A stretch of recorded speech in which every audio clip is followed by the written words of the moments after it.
Hey, everybody. Welcome to our FranFaith podcast. I am so excited to have a very special guest named Nicole Neesen. And when I met Nicole as part of the Sola franchise system, and, both of us have been around IFA for many years, and Nicole's been in franchising many years. But when I first met her and saw her enthusiasm and just saw the joy that she had, I knew there was something very, very special about her. And we're going to talk about that and explore that today. But she's been a banker. She's been a defense attorney and has her legal degree, and then has been in franchising for many years. So, but we're going to find out today even more special things about Nicole. So, Nicole, thank you so much for being our guest today on today's podcast. And maybe you could take a few minutes and introduce yourself a little. I know I Well, first probably of missed all, things. yeah, Todd, I'm so excited to be invited by you and appreciate your kind words. Well, I'll tell you a little bit about myself. I live here in Omaha, Nebraska, and I, with my husband Brian, we own 4 locations of Sola Salons. That's our franchise, and we absolutely love it. We enjoy our work together, but we've been in many franchise systems. So, what I would say is we love franchising. So, it's really fun to talk to you about franchising. Yeah. Well, and let me add one thing too, that Nicole, when we had talked a little bit, Nicole is a person of faith. And so when we talked about founding FranFaith, Nicole jumped right up and said, "Hey, wait, I want to be one of the co-founders." And so she is also one of the co-founders of FranFaith too. So we're excited about that. Well, so you're out in Omaha, you said Omaha, Nebraska. Yep. Yes, Omaha, And, and Nebraska. and that's where you have the 4 units and stuff. Well, let's go back a little bit in your journey, because I was very intrigued by the fact that you're a Christian and that you were also a public defender. And so one of the conversations I can remember we having was talking a little bit about reconciling that, trying to help people and using that position. But even before that, you just mentioned this morning that that you were a banker and that you had a journey actually going and doing that. So I just would love to hear, how did that all come about? Well, I came out to Omaha, Nebraska to go to Creighton University. And Creighton was, just life changing in my life. I had hardworking parents, and their dream was that, my brother and I have an opportunity to get an education. They were entrepreneurs, and that life made it possible. And I came out to Creighton, and I was just astounded by the amazing people of faith that I met. And what it did was, I was raised in the church with active, parents, but it gave me more confidence, I think, to see that there were others living full, productive lives, confident in their faith and what a role faith played in their lives and in their livelihood. And my first job, of course, out of law school, I went to work for First National Bank of Omaha, a fantastic institution, had a good experience. And because I was a lawyer, I started working doing the corporate secretary function, so board minutes, board reports, and that was very good work, very respectable work at a great place. But I had a hunger in me. I watched too much Perry Mason. Maybe I thought I've got to go out and I've got to learn how to try a Defend the case. innocent. Yeah, absolutely. Well, what I realized was a fundamental skill for an attorney is to understand litigation, right? And understand how to conduct yourself in a courtroom and do all these things. And the fastest track to that was going to be working locally as a public defender, where I would have the opportunity to be in court, 5 days a week. So what I did not anticipate in that job was that I would fundamentally change what I thought about people who were looking at incarceration and very serious charges. The common thing is people say, well, how can you defend a murderer? you know Yeah, how can you right, do that? What's wrong right. with you? And what you learn is that what I'm defending is the Constitution. We do not put people in prison in the United States of America without making sure that they're constitutionally protected Right. against unlawful imprisonment, right? That's how you do it. But what I learned was, because I only had a couple of murder cases, you have a lot of other stuff, little stuff, shoplifting and thefts and Right. drug things, all the things that we see and read about in the newspaper. Right.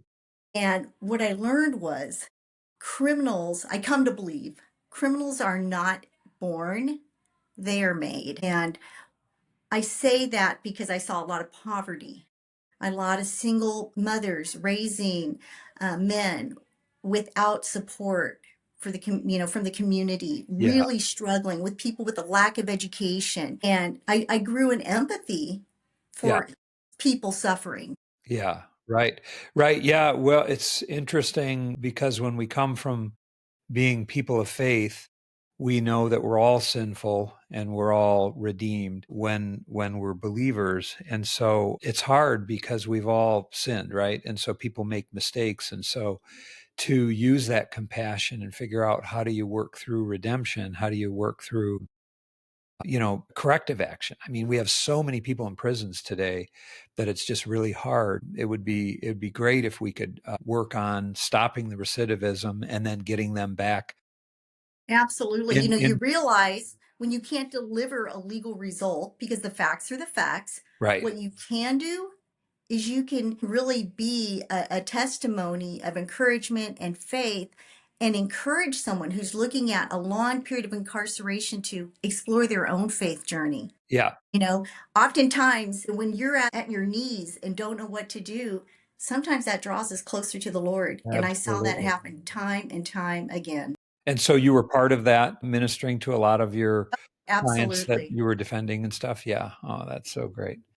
So wonderful. Well, so then do you have some other stories from that time period that kind of stand out in your mind that Well, I will tell you that when you go visit someone who's incarcerated, that it means everything often to them. It's inconvenient, right? To go to a prison. You got to park and you got to dress a certain way and you got to go through the metal detector and you got to right, have permission. And we tend to think that's just a lot of work. right, But, right. but when you go and when you're one on one with someone who's suffering, and they do suffer, if anybody thinks, yeah, maybe it's deserved. That's what punishment is, right? In our society. But these are not throwaway people. And when you can get one on one with someone and give them some time and be truly present with them, it can lift their spirits. It can change how their experience is. I mean, it's not a perfect Yeah. situation, Changes their but trajectory and maybe yeah. they're healing and getting out and their So I future always, life. salute the good men and women in this country who do that type of ministry Yeah. because it's Oh, powerful. that's great. So at one point, then you decided to move over into franchising, and franchising is happy you did because I know you've been with a few different franchises, and again, you just exude such joy and inspiration. In fact, I was at a recent franchise meeting with you where you shared some inspirational thoughts that were just powerful. But I think that comes, I know we'll get to it later, but that comes from you being a parent and life coach as well. So maybe give us the journey into Sure. franchising, what you did there, and then how now you have some of the freedoms. Well, I was very fortunate. After I'd worked in the public defender's office for a long time, we had our children, and I was looking for something to do. And I found that I was not a very good stay-at-home mother because I worked too much. So I ended up doing too many things. And I thought, well, I just need to go back to work. And I was lucky to go over to Creighton University, where I was an adjunct professor in the Creighton Legal Clinic. And in that role, we serve the poor. So people who had civil legal problems, who were, living beneath the poverty guideline, who just needed help. So we used the clinic there as a means to instruct the law students. And that was a wonderful experience. But at the same time, my husband, who always wanted to work for himself, he purchased a franchise called Granite Transformations, and in classic form, started on the dining room table, and it grew rapidly. And he said, "You've got to come into the business." And I'm like, "Okay, let's do it." And we did, and we grew that business and had absolutely a terrific journey. We're recognized for sales and all the stuff that you want to see happen when you're in a Right, system. right. But it was so wonderful to work with my husband because you got to learn how to work with your Yeah, spouse, right, right? right. So we each had skills and to stay out of each other's lane, but respect each other's opinion. But in that job, we had a lot of people who installed countertops and did cabinet refacing. And, you kind of become their mom and dad a lot of the times. And that was the joy of franchising, is that when you're the boss, you can make some decisions that can be Sure, you helpful have or they can be destructive, but you you have a have lot of freedoms in your own opportunity. business. In fact, I bet you have stories from that business of just knowing you and your husband, the amazing, compassionate people you are. Probably have stories from that business, I would guess. Yeah. I mean, we have the stories of, literally, Lord, help us. Did we make the right decision here? Well, from Is this okay, business going to yeah, fly? We had those conversations, and, and luckily it went very well. But I think about, we had a beautiful showroom, and a gentleman came in one morning and he wanted new kitchen countertops and cabinet refacing, and asked us how far we were booked out. And, I was happy to say, hey, we're about 2 months out. And he says, I don't have 2 months. I said, well, tell me what's going on. And he said, my wife is dying. She might just have a couple weeks. And all she ever wanted was a beautiful kitchen. And I want to surprise her. And I mean, that just took my breath away. And I said, we're going to see what we can do to make that happen. And we gathered our team and, told the story. And everybody said, let's do it. They gave up their weekends, their evening, and we got that job done. That was powerful. It meant everything to this gentleman yeah. to be able to do You that know, for his wife. that is just the power of faith, the power of compassion, and the power of franchising. The Yeah, fact that you had your own franchise business and could do that with a team, and yeah, I'll bet that paid in spades on culture after that, it helping other did. people. Yeah, I think it sent a message that everybody that, worked there did care about other people, but yeah, that when, the rubber hits the road, we're going to get that job done. And it yeah. made them feel like they do it for them too. We do it for them. Another thing I That's so think about. amazing. Did you ever have a situation where your public defender kind of crisscrossed maybe with people that you were hiring and stuff like that when you were in that business? Absolutely. When you're going into people's homes, you have to be very selective about, the team that you bring in. And I'll never forget it. My husband called me one day and he said, "Hey, I've got a kid here who's applying for a job and there's just something about him. I think he's got some talent, but he's young. He's maybe 23 years old and he says he's in the drug court. What do you think?" And I said, "We're going to hire him." I said, if he met the scrutiny to be accepted into drug court, and if he's participating, not only do we get a good employee, we get someone who's really being coached by someone else on, accountability and showing up and all those things. So my husband thought I was crazy. Let's just start with that. So we hired him, and he turned out to be a long-term employee, very talented. We saw the role that faith played in his life, taking him from a very dark time to, to a joyful life of full employment, confidence. And we saw him grow up before our very eyes. When I would see him at work, it would just give me so much pride. I mean, I felt like a parent, look Yeah, at him, right. Oh, yes, yeah.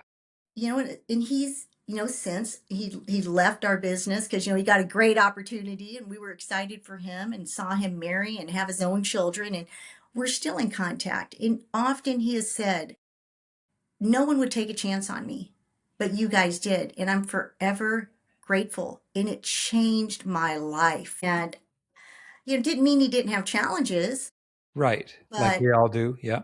yeah, but Yeah. he had something to hold on to remind him that he was worthy Yeah. of second chance. Well, and he had faith-filled mentors and you and your husband that cared for him, that gave him that chance. That's so amazing. What a great story. Yeah. That was the power of, franchising. It wasn't the act of installing a countertop.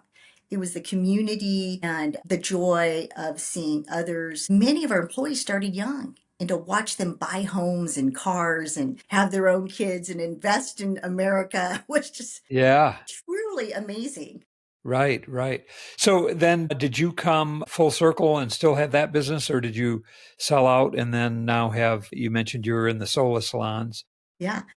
How did that come about? Well, we had thought at some point it was time to, try something new. We were young people. And literally, someone walked in on a Saturday morning inquiring about the business, and it turned out to be, the future purchaser. And we sold Oh, that business successfully. We okay. were looking for the right thing to do. And what I love about people in franchising, you always kind of have your ear to the ground, like what's new, what's exciting.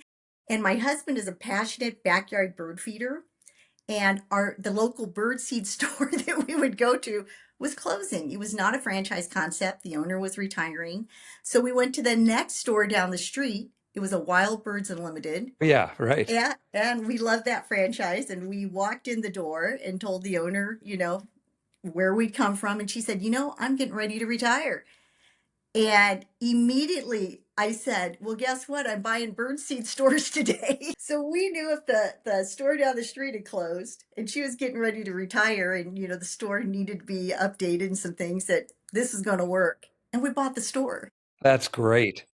Yeah, and So I know me, that's been a very successful system too. So, it's just a terrific yeah. franchise. Yeah. Well, and with you guys, your experience, I'm sure you grew that, made that just crazy successful Well, too. what was great is we're doing that, and we, getting it going, and, COVID hit. It was a business that when COVID hit, we were able to work in it daily because no one else would work, So we had my Yeah. husband and I and my kids were all working in the Wild Birds Unlimited. Meanwhile, the birds don't have COVID. They still need to go on and eat, right?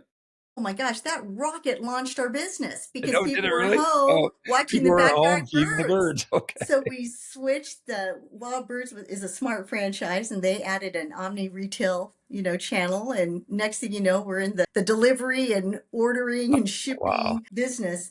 But we learned every step of the way. And at one point, what I love about franchising is I had this friend, and she said, she was a lawyer. She said, I've been home with the kids. I'm looking for the next thing to do. I'm not really sure what direction in life. And, I've always been someone that people just come to me and say, what do you think I ought to do? And I'm honored that they do. But I said, I don't know, but what, you got nothing to do. Come help me work the holiday rush. And she started working with me side by side at Wild Birds Unlimited, and she fell in love with it. Wow. And so when I was approached, my husband and I, about Sola, we were interested in Sola. We wanted to get involved, but like most things, we had to get out of one enterprise to fully Sure. commit to the Yeah. other. And Right. we sold it to that employee. And it Okay. changed her life. It absolutely changed her life. And That's I just was, great.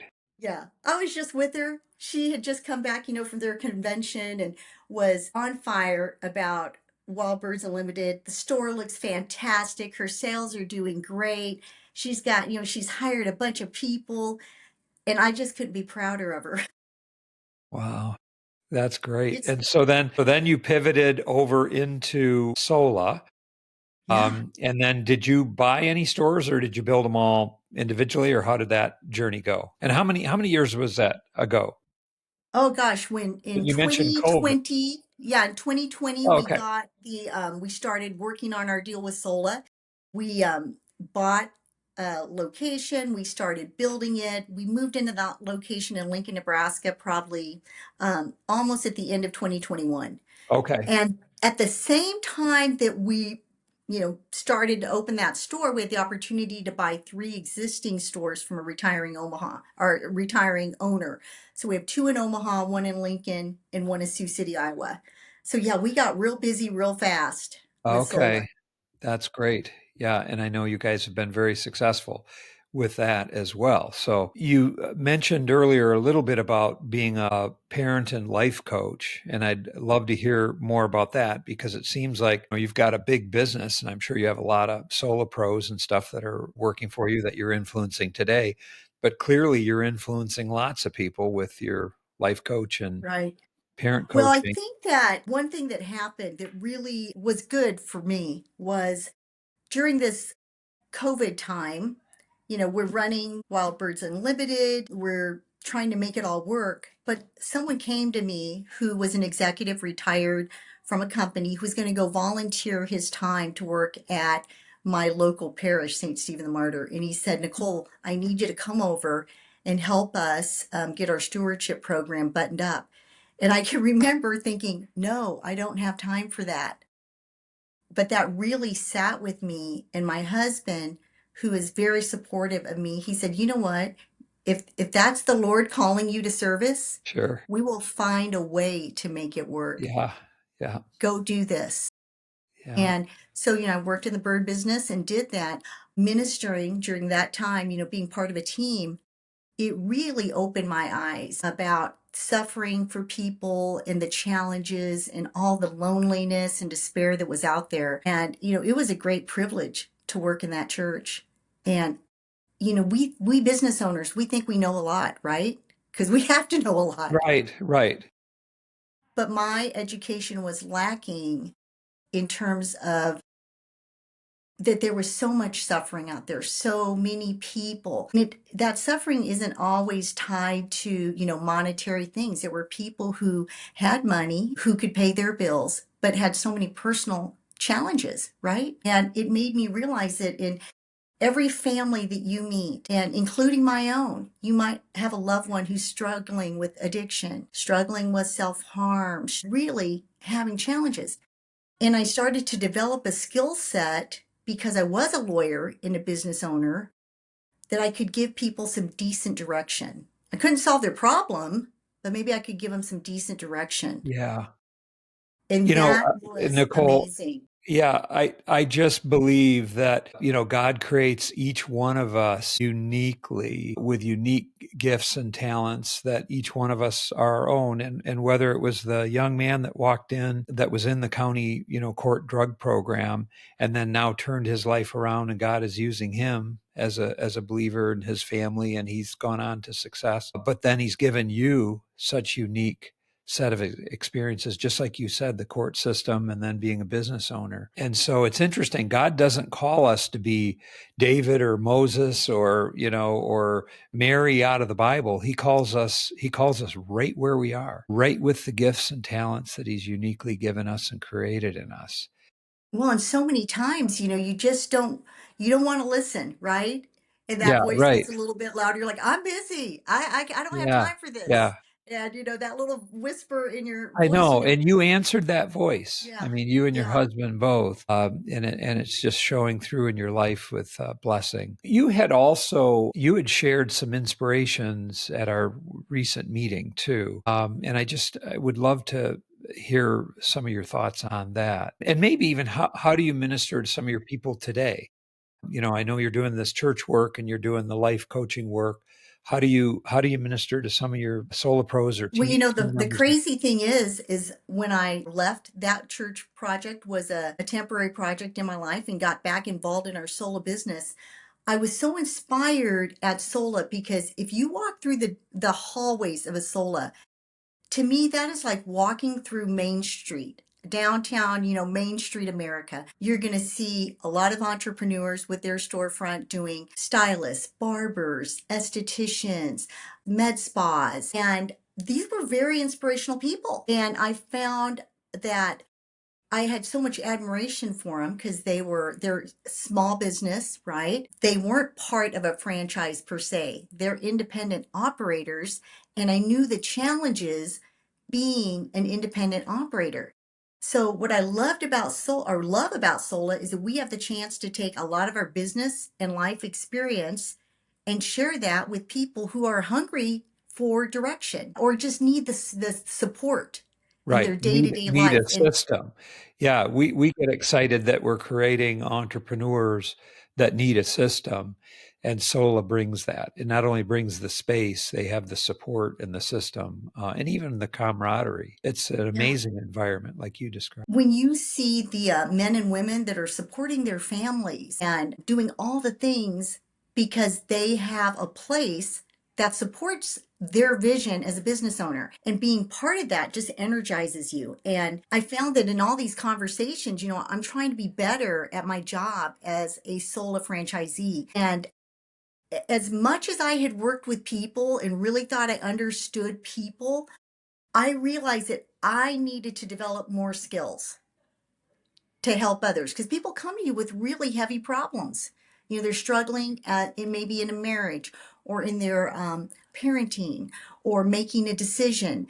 and you go, I need more skills. So with the support of my spouse, once again, my biggest cheerleader, I said, I want to go and obtain a certification to do life and parent coaching. And that's what I did. And I found a great learning platform.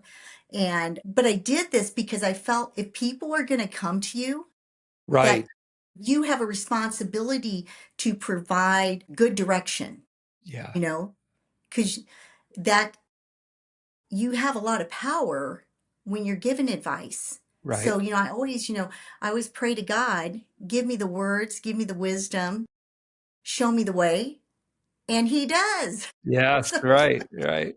Amen. He does. That's so And good. so I got so inspired by my fellow Sola beauty professionals that I opened up a life and parent coaching business that I operate in my Sola. As a matter of fact, you're in a Sola right now with me. Uh, This is my okay. office at Sola. Okay. Okay. Yeah. So I have to ask, as a part of the solar system, are you paying yourself rent for that suite? Actually, no. I think I pay myself rent in a lot of other ways. I Oh gotcha. my I gosh. gotcha. I gotcha. Sorry to put you on the spot there, but No, you're more than welcome to. yeah.